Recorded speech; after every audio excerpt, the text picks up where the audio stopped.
Yeah, what's going on, ATL? This your boy Big V checking in for Dirty TV, and I'm sitting here with your main man, Ludacris. Luda, what's going on, man? I'm chilling, man. You know, I can't too much complain. I'm feeling damn good about myself right now. How you doing? Hey, man, I'm truly blessed, and you should be feeling good about yourself, boy. I'm talking about every time I turn on the TV, I'm seeing your face. But there it is, y'all, ATL representing to the fullest. So let's get down to business, man.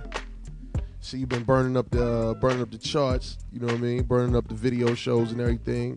The I Got Pros, you know what I'm saying? Followed up with the hot new single, Roll Out and everything. So ever since that single, man, how's it been? Because I know it's been crazy in the clubs. Man, I mean, I'm starting to get used to everything, man. It's just about continuing what's going on, you know. I'm feeling good about the success, but as an artist, I still don't really feel as if I've gotten anywhere, man. I got to be in the game at least 5 or 6 years continuously with consistency to really feel like I'm getting there. You know, because I look up to folks like, of course, Scarface, who's the CEO of the company, who's been in the game over a decade. So, you know, I still feel like I'm a little youngster to the game right now, man. I still got a lot to do, basically. Show and big up the face out there. I know you watching. But yeah, man, speaking of that single and Roll Out, whatnot, man, the tempo for that is real different from everything that's banging right now in the club. What was the driving force to choose something around that tempo to hit the clubs with? That's the one thing about Ludacris that everybody needs to know is like, if everybody's going right, I'm gonna try and go left. And that's exactly why I did that. If you listen to the rhyme scheme or the rhyme flow, you know, with the first 3 bars is going kind of slow and then the last one is followed up fast. That's just me trying to be innovative, man, and always trying something different. That's where that came from. For sure, it definitely comes off as apparent, you know what I'm saying?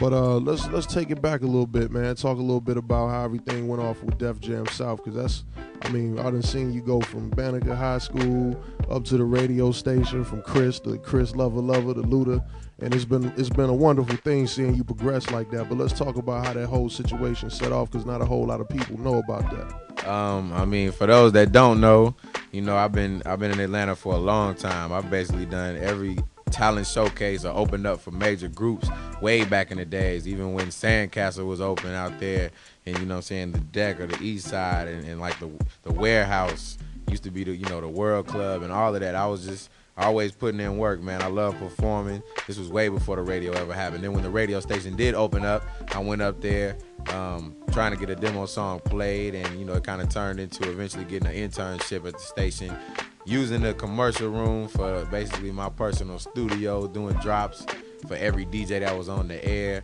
And you know, once I did that, a lot of people in Atlanta started listening to me. So everybody was like, who is this kid always rapping on the radio? I caught the attention of Timbaland, caught the attention of Jermaine Dupri.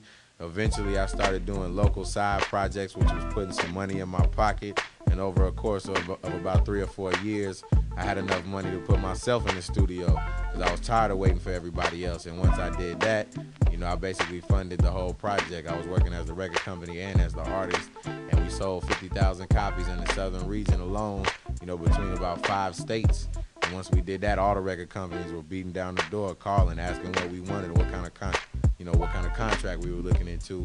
And out of all of them, I chose Def Jam South, because I wanted to be the first artist signed in the South to Def Jam. I've always respected them as a record company. I feel like they build career artists. It's a lot of history since I was a kid. That wasn't even a label like offering me the most money, but I think, you know, to this date, I made the right decision. I wouldn't want to be with any other company, for sure. And he just said a mouthful with that. That's major game, and I hope y'all peeping it, because that's how it's going down. Definitely big up to Def Jam.